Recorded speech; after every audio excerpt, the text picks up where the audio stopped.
दोस्तों, आप लोगों ने कनाडा के बेनिफिट्स और फ़वाइद और एडवांटेजेस के बारे में तो सुना होगा। मगर मैं चाह रहा था आज कुछ डिस्कस करूं चैलेंजेस के बारे में कि क्या चैलेंजेस फेस करने पड़ते हैं, स्पेशली जो लोग पाकिस्तान से आते हैं उनको, और न्यू कमर्स को, या इवन अगर उनको कुछ साल हो गए होते हैं तब भी वो क्या चैलेंजेस हैं या कॉमन चैलेंजेस हैं जो यहाँ पे लोग फेस कर रहे होते हैं। तो जैसे it's in no particular order, जैसे ही मेरे दिमाग में एक ऑर्डर है मैं वो उस तरह से आपको बताता रहूँगा। सबसे इम्पॉर्टेंट लेकिन जो मेरे दिमाग में है चैलेंज वो है weather. As you know, Canada जो है एक ठंडा मुल्क है, इट्स अ कोल्ड कंट्री। और यहाँ पे सर्दी जो है बहुत लंबी होती है। आप समझ लें 6 साढ़े 6 महीने की सर्दी होती है। Late October, third week of October से वो शुरू हो जाती है और फिर अप्रैल थर्ड वीक तक चलती रहती है, विच इज़ 6 मंथ्स। तो इन 6 महीनों में जो है दिन छोटे होते हैं। Even even so much so कि मगरिब जो है वो 4:15 साढ़े 4 बजे भी होती है, क्योंकि यहाँ पे डे लाइट सेविंग की वजह से क्लॉक्स भी एडजस्ट होती हैं। तो 4 सवा 4 साढ़े 4 बजे मगरिब होती है, उसके बाद अंधेरा होता है। और उस दिन में भी बादल होते हैं, ओवरकास्ट होती है कंडीशंस, तो उसकी वजह से बहुत ग्लूमी और बहुत डिप्रेसिंग सा एक माहौल होता है। सनलाइट जो है वो कम निकलती है, जिसकी वजह से सनलाइट का मतलब सनलाइट तो होती है लेकिन सूरज की जो वो तेज़ वाला सूरज है वो बहुत कम निकलता है, जिसकी वजह से एक डिप्रेसिंग और एक ग्लूमी सा माहौल होता है। जिसकी वजह से कुछ लोगों को सीजनल डिप्रेशन भी हो जाता है और इसका इफेक्ट मेंटल हेल्थ पे भी काफ़ी पड़ता है। तो इट्स अ सीरियस चैलेंज। और इन 6 महीनों में आप आउटडोर्स जाने का जाने को तो जा सकते हैं, लेकिन 15 मिनट बाद 20 मिनट बाद आपका जो है वो मज़ा नहीं आता। आपको सर्दी लगने लगती है और ग्रीनरी नहीं होती। ट्रीज़ जो हैं और जो दरख्त वगैरह उन पे पत्ते नहीं होते, जिसकी वजह से बहुत ही एक डिप्रेसिंग सा एक माहौल। और साफ़ सुथरा तो होता है लेकिन डिप्रेसिंग सा होता है, बर्फ़ पड़ी हुई होती है, वाइट वाइट सा, और थोड़ा इस तरह से लग रहा होता है। तो बाहर जाने का, आउटडोर जाने का ऐसा कोई बहुत ज़्यादा फ़ायदा नहीं होता। तो विंटर्स एक बहुत बड़ा चैलेंज है। सुनने में शायद ये आपको इतना फील नहीं होगा ऑब्वियसली, लेकिन जब आप यहाँ रहते हैं तो आपको फील होता है कि इतना लंबा विंटर्स जो है वो आपको हर साल फेस करना पड़ता है 6 महीने। तो मैं तो इसको कहता हूँ इट्स अ 6 मंथ कंट्री। 6 महीने के मुल्क है। बाकी के जो 6 महीने वो बहुत अच्छे होते हैं, जो समर्स के और फॉल के जो हैं। बट सर्दी जो है वो काफ़ी काफ़ी काफ़ी लंबी होती है और काफ़ी शदीद भी होती है। टेम्परेचर जो हैं वो -18 -20 तक जा रहे होते हैं। अगर मैं ओंटारियो की बात करूं, एल्बर्टा वगैरह में तो -30 -40 तक टेम्परेचर जा रहे होते हैं। इसके बाद कॉस्ट ऑफ लिविंग एक चैलेंज होता है, स्पेशली न्यू कमर्स के लिए जो अपने पैसे पाकिस्तान से ला रहे होते हैं कन्वर्ट करा के। ऑब्वियसली जैसे आजकल डॉलर जो है वो 200 रुपये का है, एक कैनेडियन डॉलर। तो अगर आप अपने पैसे कन्वर्ट कराते हैं पाकिस्तान से और यहाँ लाते हैं तो बहुत लिमिटेड फंड्स रह जाते हैं, जिसकी वजह से आपको थोड़ी सी एंजाइटी भी होती है। ऑब्वियसली अब शुरू में आपको जॉब इतनी आसानी से नहीं मिली होती, तो लिमिटेड फंड्स के साथ गुजारा करना थोड़ा सा चैलेंजिंग होता है, जिसकी वजह से। और इन जनरल भी कॉस्ट ऑफ लिविंग यहाँ पे ज़्यादा है। यहाँ पे सर्विसेज महंगी हैं, यानी अगर आपको घर में कोई काम है, प्लम्बर, इलेक्ट्रिशियन, मैकेनिक का कोई काम है, तो services in general, insurances, car insurance, ये वगैरह काफ़ी काफ़ी ज़्यादा हैं। तो जिसकी वजह से cost of living generally in general term ज़्यादा है। दूसरा बहुत बड़ा एलिमेंट ये है कॉस्ट ऑफ लिविंग ज़्यादा होने का, कि पाकिस्तान में आधे लोग या आधे से थोड़े ज़्यादा ही लोग अपने पेरेंट्स की अकोमोडेशन या पेरेंट्स के घर में रह रहे होते हैं, जिसकी वजह से उनके जो बजटिंग है या उनका जो कॉस्ट ऑफ लिविंग है वो मुनासिब होती है। यानी मिसाल के तौर पे अगर आपका पाकिस्तान में ख़र्चा 2 लाख रुपए का है एक महीने का, उसमें आप 1 लाख रुपए रेंट के भी ऐड कर दें तो फिर वो 3 लाख हो जाएगा मिसाल के तौर पे, तो कॉस्ट ऑफ लिविंग ज़्यादा हो जाएगी। इसी तरह यहाँ पे जब आप आते हैं तो आपको अपना जो जब आप किराए पे कोई जगह लेते हैं अपनी और अपनी फैमिली के लिए, तो वो आपके बजट में जब वो ऐड ऑन होती है तो उससे आपकी कॉस्ट ऑफ लिविंग जो है वो सब्सटेंशियली इंक्रीज़ कर जाती है, क्योंकि मेजर जो खर्चा है पूरी दुनिया में कहीं भी वो किसी भी बजट में वो अकोमोडेशन का ही है। और ये जो जो जो पेमेंट है वो आपको उस वक्त तक करनी होती है जब तक आप उस घर में रह रहे हैं। अगर आप रेंट पर हैं तो पूरी ज़िंदगी आपको रेंट पे करना होगा। अगर आपने अपना घर मॉर्गेज पे लिया है तो जब तक वो मॉर्गेज है 25 साल का या 30 साल का, तो 25 या 30 साल तक आपको वो पेमेंट करनी होगी। तो बेसिकली, और हम फर्स्ट यूजुअली यहाँ पे जो है वो फर्स्ट जनरेशन मूवर्स हैं, तो हम जो है यू नो हम हमारे वालदैन जो है वो यूजुअली यहाँ पे नहीं थे। अगर हम फर्स्ट जनरेशन यहाँ पे आते हैं तो हमें वो सेटअप खुद से करना पड़ता है। इसके बाद और जो एक और चैलेंज होता है वो करियर का होता है। यूजुअली हमारी जो एजुकेशन है वो पाकिस्तान की होती है, जिसकी वजह से यहाँ पे वो क्रेडेंशियल जो हैं वो इतनी ज़्यादा उनकी वैल्यू नहीं होती। कुछ केसेस में तो ये भी देखा गया है कि लोगों को अपनी फील्ड में जॉब भी नहीं मिल पाती, मुख्तलिफ रीजंस की वजह से, लाइसेंसिंग और दीगर रीजंस की वजह से। तो अनफॉर्चुनेटली फिर वो कोई फिर डिफरेंट फील्ड में काम कर रहे होते हैं। In most of the cases, रफली से इन 80% ऑफ द केसेस लोग जो है अपना करियर जो है वो रीस्टार्ट करते हैं।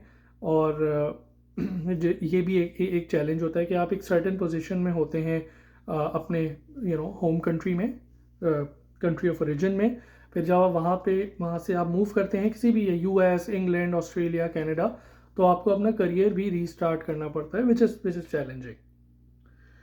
इसके अलावा फैमिली, जब आप यहाँ आते हैं तो अपने पेरेंट्स को, अपने सिबलिंग्स को, अपने कज़न्स को, अपने दोस्तों को छोड़ कर आ रहे होते हैं, तो वो भी एक बहुत बड़ा वैक्यूम होता है। वो भी एक सपोर्ट सिस्टम जो वहाँ पे आपको अवेलेबल होता है वो इतना बड़ा यूजुअली नहीं होता। लकी हैं वो लोग कि जिनको वो सपोर्ट सिस्टम मिल जाता है। इन माय केस मेरा एक सपोर्ट सिस्टम था यहाँ पे जो बहुत हेल्पफुल था, जिसकी वजह से बहुत मुझे मदद मिली, लेकिन यूजुअली काफ़ी लोगों का नहीं भी होता।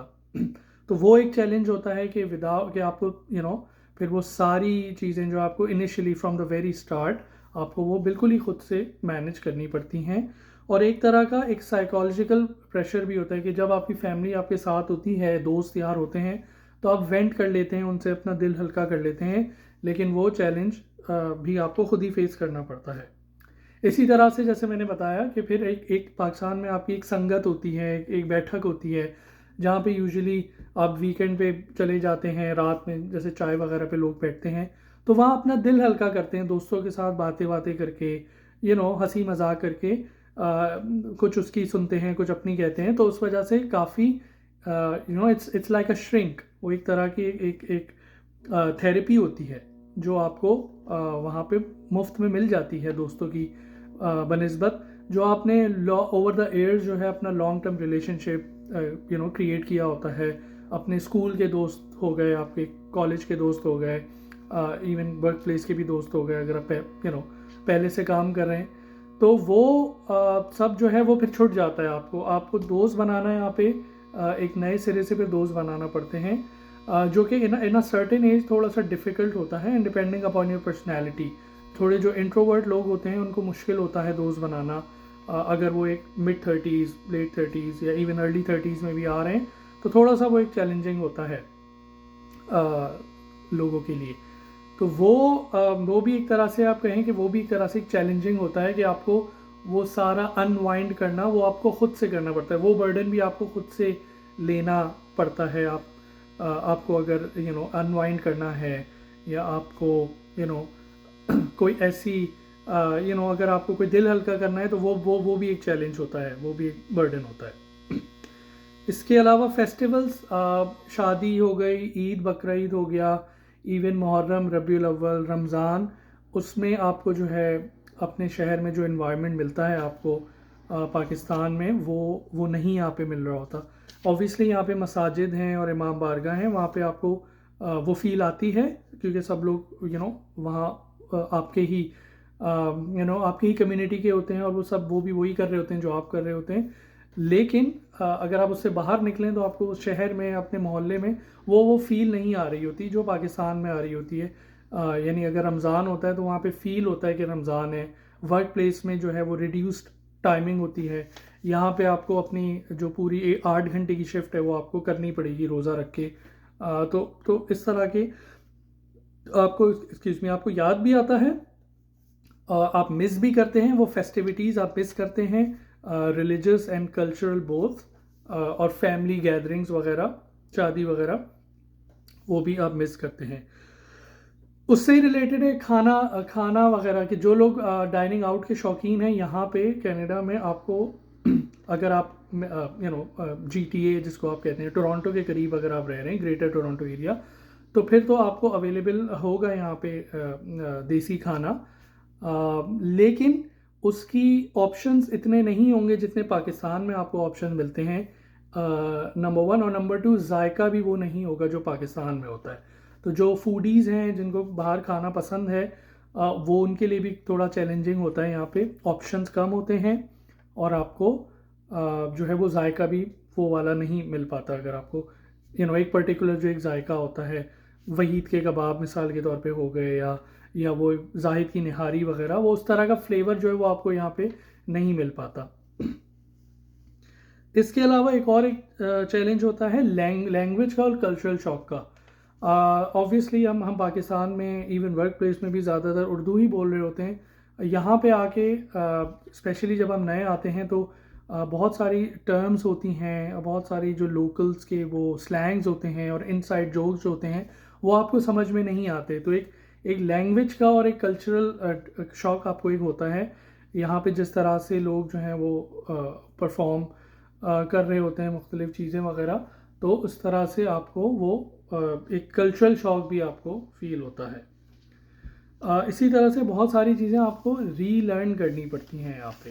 रीलर्न से मुराद है कि जो सिस्टम्स एंड प्रोसीजर्स वहाँ होते हैं पाकिस्तान में, वो यहाँ नहीं होते। तो बहुत सारी चीज़ें आपको रीलर्न करनी पड़ती हैं, वो भी एक चैलेंजिंग एक चीज़ होती है। हैविंग सेड दैट, अब लोग ये पूछ सकते हैं कि फिर इतने सारे लोग वहाँ क्यों रह रहे हैं, या आप क्यों रह रहे हैं, तो फिर आप वापस क्यों नहीं आ जाते।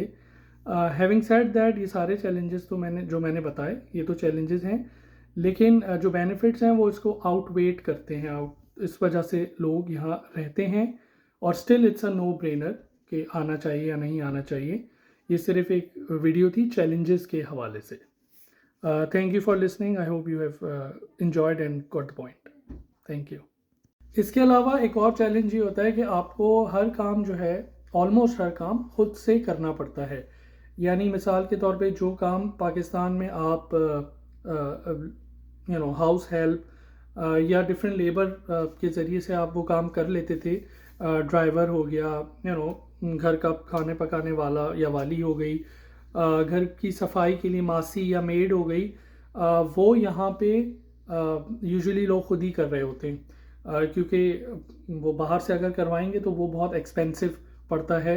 उसकी प्रॉपर एक पूरी एक प्रॉपर एक कॉस्ट और प्रॉपर एक तनख्वाह होती है। तो ज़्यादातर लोग वो काम खुद ही कर रहे होते हैं। घर के सारे चोर्स, बर्तन धोना, लॉन्ड्री, घर की सफाई, ग्रोसरी, खाना पकाना, ये सब सारे काम खुद से यहाँ पे करने होते हैं। तो कंफर्ट वाइज जो है, Pakistan is more comfortable as compare to west, अगर आप कंफर्ट की बात करें, क्योंकि वहाँ पे सारे काम जो है आप किसी के ज़रिए मुनासिब पैसों में, मैं ये तो नहीं कहूँगा कि बिल्कुल ही कम पैसों में, और लेकिन मुनासिब पैसों में आप वो काम करवा लेते हैं, जिसकी वजह से आप वो टाइम जो है वो बेसिकली आपका टाइम जो है वो फ्री हो जाता है। वो उस टाइम में आप कुछ और काम कर सकते हैं।